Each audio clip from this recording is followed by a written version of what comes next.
Kwa jina naitwa Augustus Muli na mimi ni party leader wa chama cha National Liberal Party. Nimeungana hapa na vyama vingine pia za muungano huu wa Azimio la Umoja One Kenya Coalition, na sisi ambao tumebaki katika huu muungano tuko vyama vingi, vyama zaidi ya 10, na tumeshikana pamoja na tukaamua tuinue sauti yetu kama vyama, sababu hata ukiwa kwa muungano wa chama bado unakuwa na ile sauti yako kama chama. Sisi vyama ambao tumekusanyika hapa leo tuko na masuala kadhaa kuhusu vile usimamizi wa Azimio umekuwa unaendelea. Na sisi kwanza tumesema kwanza tukumbuke vile chama kimeongozwa vizuri, kimeanzishwa vizuri toka mwaka wa 2022 mwezi wa March tarehe 12, ambao vyama 26 ziliungana kutengeneza huu muungano wa Azimio.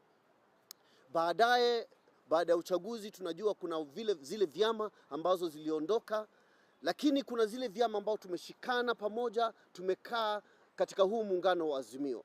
Na sasa tunapoelekea kuwania uchaguzi wa 2027, tumeamua sisi kama chama, kama vyama ambao tumebaki katika Azimio, tushikane pamoja na tuongee kwa kauli moja. Na kauli letu la kwanza ni kukashifu matamshi ya kiongozi mmoja wa Azimio ambaye anaitwa Mheshimiwa Junet Mohamed. Sisi kama vyama ambao tumebaki katika Azimio tumetoa warning, tumetoa resignation notice ya Mheshimiwa Junet Mohamed. Tumempatia 48 hours ajiuzulu kutoka uongozi wa Azimio, na asipofanya hivyo sisi kama vyama tutachukua hatua ya kisheria kuhakikisha kuwa ametoka. Na hii ni kwa sababu ya mambo mawili.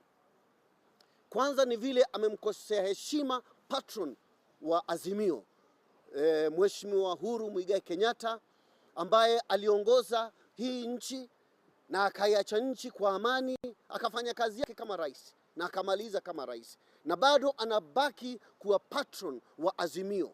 Kwa hivyo tukiona mmoja wetu ambaye anajidai kuwa ni kiongozi wa Azimio anasimama na kumwongelea vibaya patron wetu bila kukaa na sisi na kuongea na sisi, tunasema huyo hafai kuwa katika uongozi wa Azimio.